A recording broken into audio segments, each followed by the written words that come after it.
our next session, which is Maritime Risk Impact on Trade Finance. And I would love to hand over the session to Ami Daniel, co-founder and CEO Windward, and Edward Stoltenberg, director at Citi. Thank you, Raja. How are you tonight? Great. Great. Thank you. Hi, Ed. Welcome to the conversation. How are you? I'm doing well. Thank you. Looking forward to talking about this exciting topic. Sounds good. So thank you, everybody. It's really exciting to be here. In the last, shall we say, couple of years, the maritime and trade world has really been in a very different situation it was in the 20 or 30 years before that. Speaking to some State Department executives, they looked at this space as "quote unquote" a loophole, which they wanted to close. And that loophole being closed actually happened in May 2020, where a set of advisories was published called Deceptive Shipping Practices. In this conversation, our goal is to understand why are these advisories, how do they impact the financial sector and the trade finance space, what's the nuances in them, and I think practically what should people do about it and how can they approach it. So Ed, would you like to maybe take it from here and tell us a few words about what, in your perspective, are these deceptive shipping practices, and how do you look at the maritime ecosystem? And I'll be sharing my screen with a bit of data. Sure. I think the slide we have here really shows the challenge that a lot of us are facing here and the breadth and depth of where we need to go. The deceptive shipping practices was a roadmap to combine with a sanctions risk-based approach on particular areas to look at. And when we look at this particular slide, it's not really the ones at the bottom, right? It's the black sanctioned vessels. These are the ones that are probably on your filters that are coming up during list-based screening and pretty much confident that these are being addressed as part of your sanctions regime. It's really more that these amber and red areas, and how are you taking your risk-based approach to find these? And there's still a very small population when we think holistically across everything is out there. And when you log into a vessel program, you can zoom out to the world level, and there's just thousands and thousands of them out there. So how can I take the guidance from the sanctions risk-based approach? How can I take the deceptive shipping practices, typologies, and areas to look at to actually come up with a control environment that's right for my institution, and to say, okay, this is the area I want to focus on because this is my capabilities, this is what the data that I have available to me, and what I've identified as particular areas that provide inherent or produce inherent risk to my organization. So to me, it's that amber and red section, Ami, that you brought up on the screen that are the areas that I'm most concerned about, and seeing, how can I bring these out in a control regime. And that totally makes sense. Catherine, maybe it's a good time to put the first question in our poll. So our first question, I think, would like to address you, all the attendees, and ask you how many transactions your bank finances every month. So Catherine, if you could put that up, that'd be great. So a word maybe about this slide and about the world. So if you look at DNB at the DNB database, you'll see about 8.5 million companies, give or take. But if you zoom that down to the shipping space, you have about 70,000 companies, which are linked to, give or take, 100,000 IMO vessels. And if you just look at the last couple of weeks, we've had a recent addition to the sanctions blacklist by OFAC. I believe it was a vessel called the Oman Pride, as well as an Omani broker, which was sanctioned. Also, we've seen brokers sanctioned in Singapore. So it does appear that this administration in the US is on the same road, shall I say, on the same path, shall I say, as others, and this is not going away. Just in terms of the amber and the red, the whole idea is pick these up before the bad things happen versus after the bad things happen. So it's easy to see the black vessels, but how do you pick up the red and the amber in an appropriate way to manage your risk? And how do you connect them to the companies? Because oftentimes banks don't even register the IMO numbers. They just register the name and the container. So maybe let's, until people respond to the poll, if we look at the list of what's called deceptive shipping practices, which we have on the left here, what's your perspective about, let's call it the gray areas? Which one of them are these are more structured, less structured? How do you look at AIS manipulation? How important that is, and how do you look at this with detective work versus investigative work? So I think it's really important on that last statement you made on detective versus investigative. And any program needs to start with detective to lead to the productive investigative, either report filing or even just review of a transaction. And what indicators can you actually look at? So AIS manipulation is, are we looking at real-time monitoring, or are we looking at a point in time? When within your transaction are you traditionally getting the vessel name? And as you said, even if we get the IMO number, so you can take a vessel name, and I'm not picking on anybody in particular, but the Ocean or Queen Mary, you can get hundreds of a return. So how do you take that and then narrow it down to say, okay, I want to now look at the AIS data associated with that particular vessel. And AIS data can be updated by the minute, by the second. And then it really comes down to, well, how far do I look? Am I going to look at just my transaction? Am I going to look at 7 days prior to the port of loading, 7 days after? Am I going to track it real time? Who's going to do that? So AIS manipulation really takes a level of investigation to look at, because you have to be able to pull it up. And you also have to say, you know, what is a reasonable gap?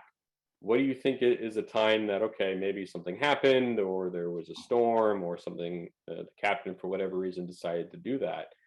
How long of a time period do you think that somebody can be off? Maybe they're in port and they turned it off.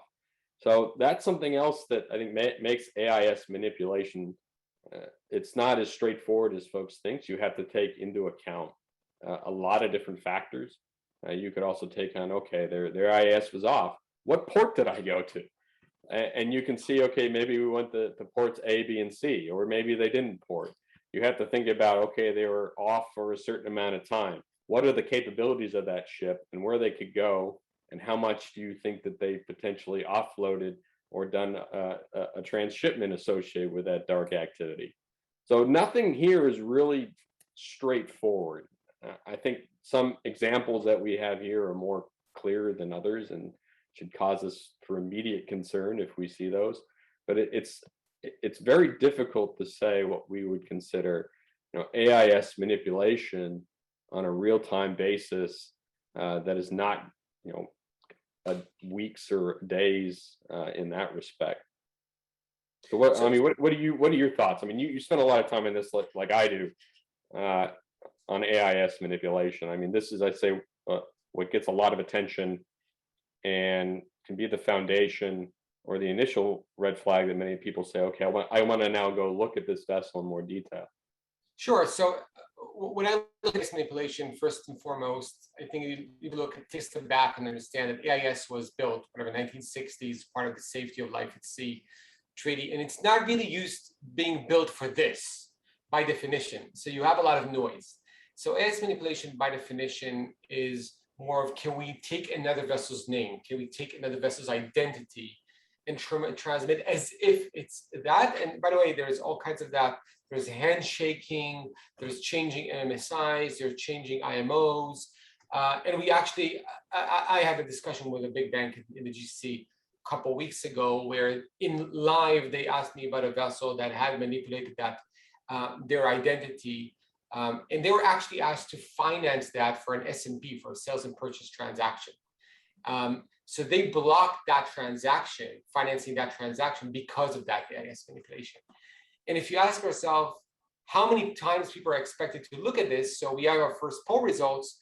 I think we have about 30% of the people on here on the line that have about 100 to 1,000 transactions per month.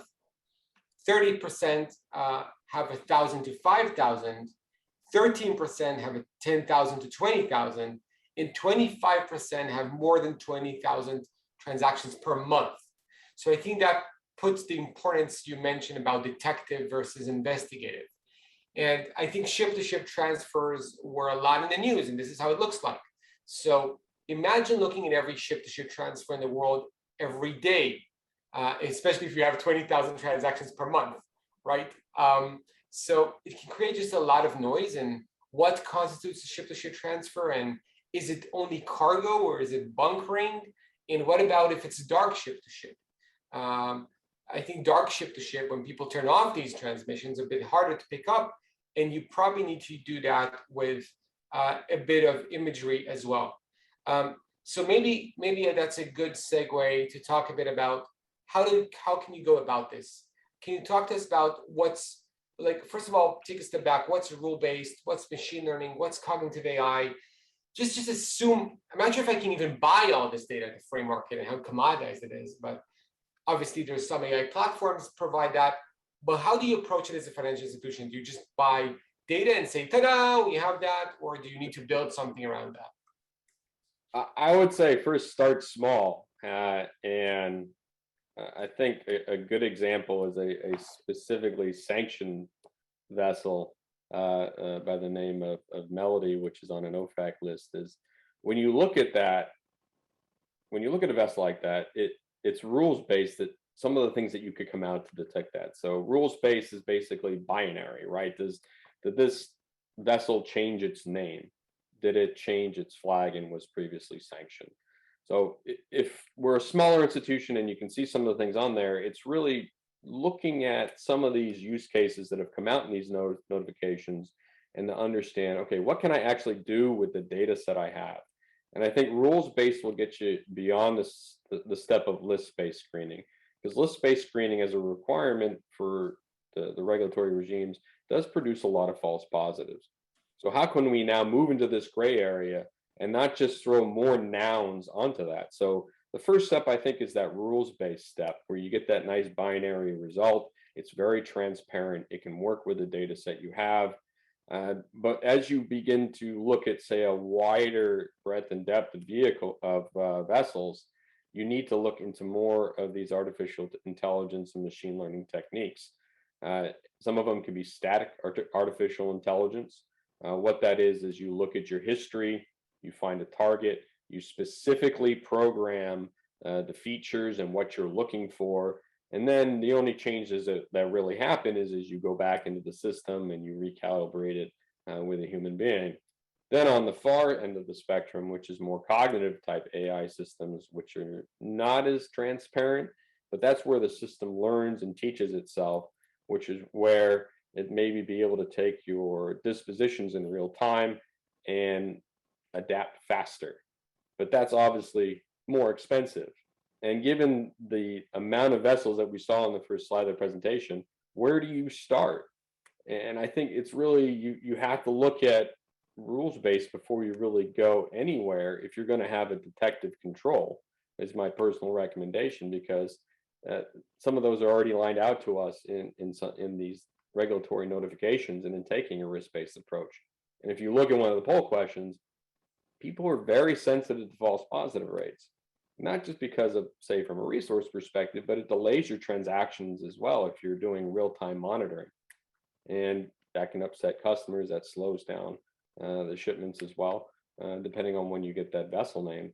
So the graduated solution you have is also going to be how expensive it is, how large your institution is, and to hit on that term that we always use is a risk-based approach.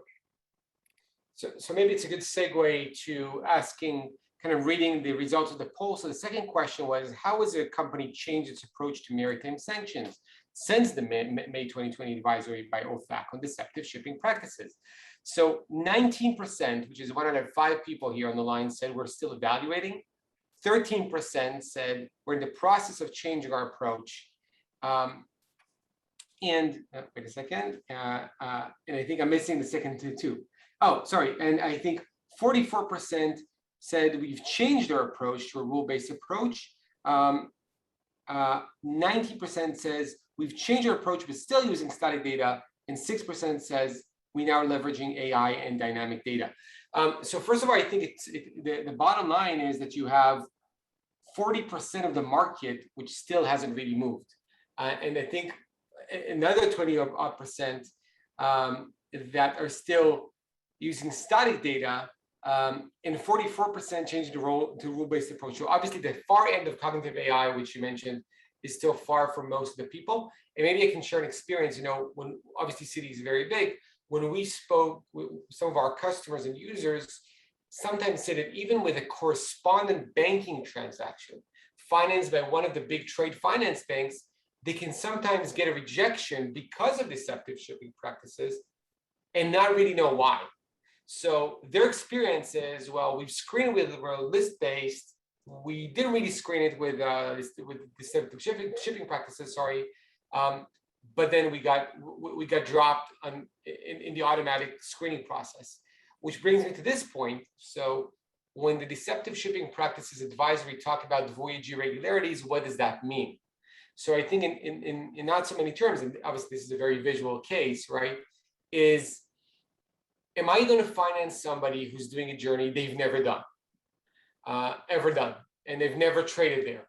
So maybe that, if you could talk to us about, from your perspective, what's the relationship between the head of trade product, like you do, and actually the trade operations floor, and the operations day-to-day? How does the detective work influence investigative work, which influences actually the operations in your mind? So the transaction processing is real time. So it should be, in the view, is completed in seconds. And you need to be able to provide as much information up front. And as we said, this is a very difficult topic. And even ship-to-ship transfers, you could jump on one of these satellite imagery programs and zoom into a major port harbor, and you'll see ship-to-ship transfers all over the place, hundreds of them. And Singapore is like that. It's if you look you could zoom in and they're all lashed up all over the place. I mean, it's just incredible to see the amount of vessels, and it can be legitimate economic activity, right? So it really needs to come down to a combination of multiple different factors. I think we always want to start big. I would say looking at a risk-based approach is, what are the features right off the bat that are going to raise alarm bells to somebody that are based upon some of these notifications? Is it, perhaps they don't even have an IMO number. But again, there could be legitimate economic purposes for that. It could be a barge, it could be a transfer vessel moving up and down a river to bring it to a major port. But what are the real simple, distinct ones? And then getting into some more of the complex ones, such as maybe beneficial ownership. When was the last time these particular movements have been reported? And some of this information, it really allows us to look at the transaction to say, okay, I've got the transaction in front of me. I see where the goods are loaded, what goods they are, when they were loaded, their destination, and then ping off of that real time. Okay, here's what the vessel's doing, and here's an inherent risk factor. That to me is the detective control. You should be able to look at the trade transaction on its face with the information, the transaction, and then does this vessel activity line up to this? Does it make sense? Get a go, no go recommendation per deal, basically. Yeah, it also needs to go to risk appetite. What are you comfortable with? I mean, you have vessels that are on some of these notifications that many organizations might have said, we're not doing anything with any of these vessels. Okay, but what about the other ones beyond that? Sure. And then also, how far am I looking into this? Do I just care about my transaction, from when it was loaded and when it was departed? Well, what about, 4 days before your transaction, it was missing? And you can see this transaction you have on the screen is, it went, we don't know where it went, off the northern coast of South America for a couple of days. Well, what was it doing, right? And maybe it was an oil tanker. So it really begs the question, what's an oil tanker doing over there anyways? And being able to escalate that up, but it was before your transaction. But then what about if it was after your transaction? Does the business want to engage in that? But what's really need to drive your differentiation between detective and investigative. I can't expect the trade operator to say, okay, the sea level in the Arabian Sea was 4.5 meters. It was a cargo ship, but it loitered for 6 days. I mean, we're talking about research that can just go on and on and on. But to me, it's really looking at a lot of these attributes that are available to us to say on its face, I can make a very reasonable decision that this vessel is where it's supposed to be. It was doing what it's supposed to be. It was carrying a good cargo. And I don't think there's any issues here. That should drive your investigative control. And even then, you have to draw a line.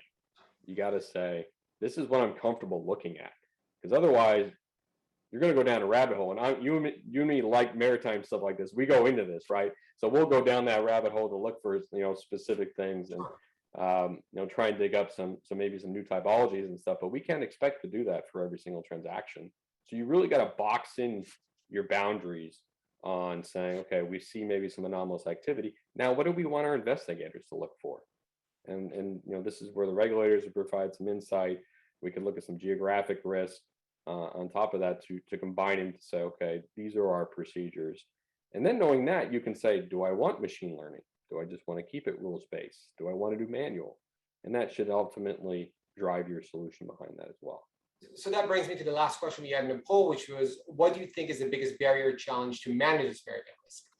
30% people said having the right technology, 38%, which is the highest here, high false positives, 19% is resources, and 13% said missing maritime expertise, which speaks to the last point. So maybe if I take a step back, high level, in this case, is really interesting because it shows you the development of these typologies. So even if you implement deceptive shipping practices now, you probably want to take into account the 200 cases we've identified. I said 200 cases we've identified of GNS manipulation, which is basically spoofing your location in AIS in a very sophisticated form. But that drives actually, I think, two metrics. Number one is, does your tech really catch all the things you're supposed to catch? And the other end is how much false positives you have. So I spoke to a customer here just today, and they said they get 500 emails a day. I said a day, 500 emails a day on deceptive shipping practices from their core platform. So their head of legal said, listen, basically I can't do anything about it, okay? What am I supposed to do? Call 500 people every day? So I think that, I get that a lot from the market, and we see a lot of people which just feel paralyzed. So they're feeling that the regulator did something that maybe they didn't really intend to do, which is take the bar so much higher from what they had before and they've been using for 50 years, the same data stream, the same technology, nothing changed. And suddenly the same thing they've done a year ago now gets them to 500 alerts a day. So maybe, Ed, what's the level of false positives you would expect? And when people say I don't have the right technology or I don't have the budget, what are they supposed to do? Is doing nothing an option? Should they just buy a couple of users? Should they go out the route of configurizing? Should they hire a big four to tell them what to do? Should they hire a law firm to help them? How do they go about it? Because basically you have most of the people here in the crowd that are either using static data and rules or haven't changed yet. I think the decision here is people need to decide if they want to be proactive or reactive. I think most, when we look at the poll, have decided to be proactive with some rules-based. And, who you hire, what you hire, obviously needs to be based upon, your data set and your risk profile. I wouldn't go out anywhere until you find somebody like yourself who's passionate about vessel and technology and look back at your history. And I know I just said, look back, which is not a good word. Maybe in the compliance world, it has a lot of negative connotation. But, we should view this from an innovation perspective, right? You have to know your risk profile. You have to go back and look at your data set. And you have to say, you know what, I went back and I looked at 30,000 vessels over the past, 2 years, and I really couldn't find anything, maybe a handful of items, and they were non-sanctioned, but they did have some anomalous activity that required some additional due diligence. And if your controls are meeting that, you really need to take action. But you can't really do that until you've looked at the information you have on hand to understand the products, the areas. But even the step before that is, what are you going to look for? And I think that really goes down to the biggest risk areas of the flag hopping, the name hopping, and stuff that you can pick up rules based. Doing that first. And then once you've taken a look at that and say, okay, now we can move into maybe some of the bigger areas that you're concerned with. So if we talk about spoofing or ghost ships or identity theft of vessels, have you ever seen that in your population? I'd hope not, but what's the level of occurrence that this is happening? As far as saying what's an acceptable false positive rate, I'm not going to provide a definitive number because that's obviously based upon your risk profile. This is an emerging risk area, and using artificial intelligence and machine learning is going to require innovative approaches. It's going to require you to adapt, probably fail a couple times. But you have to work with your operations partners and your technology partners to say, I'm okay at this level, because that all has impacts, right? Your transaction processing time impact, the costs associated with resources and the technology you use. And you really can't, I would say, go down the route of determining how big you're going to get until you said, hey, we don't really have a problem, or we do need to address this emerging risk area with some additional controls and provide a path forward. But I don't think jumping right into it and trying to develop this huge machine learning system right off the bat is something I would recommend. So maybe a good way to wrap up here is we have a question from Lisa that says, a vessel after its registration, is it possible that the flag change later? If yes, why? The similar question with registry port, is it possible to change after its registration? Why? Does this cause any sanctions concerns? So I think, Lisa, the broad answer is yes, they can change everything basically, whenever they want as appropriate. And maybe that's a great way to say that probably in this space, this is specialized. So there's a great article that I recommend people to look at called Vertical AI by Bradford Cross that differentiates really between general purpose AI that says, hey, this AI can solve everything, between and specific areas which you really have to have domain expertise, like you listen to Ed and hopefully just a bit of me here in terms of the expertise. So you can't really define all these things without understanding the context. So is it okay to change flag once? Of course it is. When is it okay? Are specific flags worse or better? And what do I do with it? So the answer is, first of all, there are technologies, AI, you can buy off the bat. They're probably not as good as anything bespoke that somebody like Citi could develop, but it's definitely not zero. So I think on the spectrum between zero and cognitive AI, you have a lot. You have build, you have buy, you have partner, you have build, buy part, build part. And I would just look at this as a final advice for a wrap up, as a journey. Start taking the journey. Take this as an AI transformation innovation project. And with that, thank you everybody for joining us. And Raja, thank you, Ed. Raja, back to you. I believe we're right on time. Thank you, Amit. Thank you, Amit. Thank you.